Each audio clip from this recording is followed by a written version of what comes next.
நாலடியார் பாடல் எண் 327.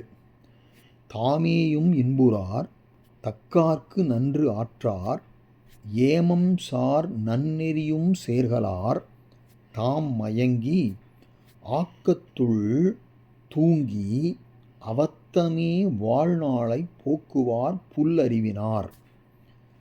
இந்த புல்லறிவினார் தான் எழுவாய். அப்போ அந்த புல்லறிவினார்லேருந்து ஆரம்பிக்கணும். புல்லறிவினார் என்றால் அற்ப அறிவை உடையவர். அதாவது அற்ப அறிவை உடையவர்களாக இருந்தாலும் தான் அறிவு உடையவன் என்று நினைத்து கொண்டிருப்பவன் தான் புல்லறிவாளர்.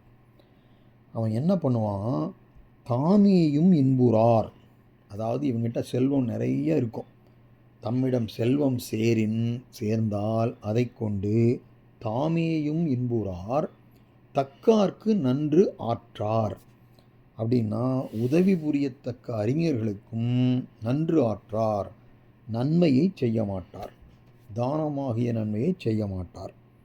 அடுத்தது பாருங்க, ஏமம் சார் நன்னெறியும் சேர்கலார். ஏமம் சார்னா தம்முடைய உயிருக்கு பாதுகாப்பாக பொருந்திய நன்னெறியும் சேர்கலார்னா நல்ல அற வழிகளையும் சேர்கலார் அடைய மாட்டார்கள்.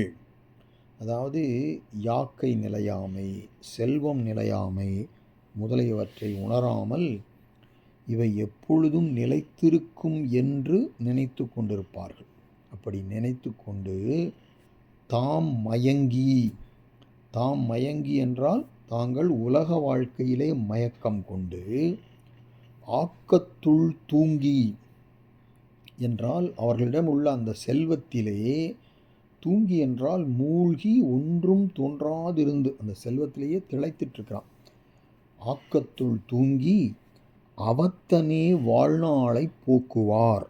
வாழ்நாள் என்றால் இந்த ஆயுள், அவனுடைய ஆயுளை அவத்தமே போக்குவார். அவத்தம்னா அந்த கொன்னே கழிப்பார் மாதிரி, அது வீணாகவே போக்குவார், கழிப்பார்கள். யார்? புல்லறிவினார். அவ்வளோதான் இந்த பாடலின் பொருள்.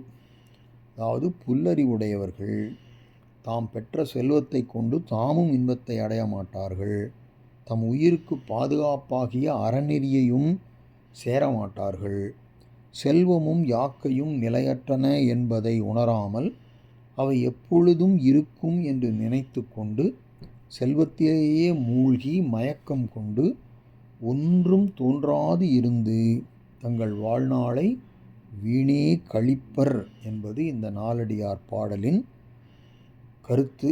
இதனால் இத்தகைய இந்த புல்லறிவாளர்களுடைய புல்லறிவாண்மை விளக்கப்பட்டது.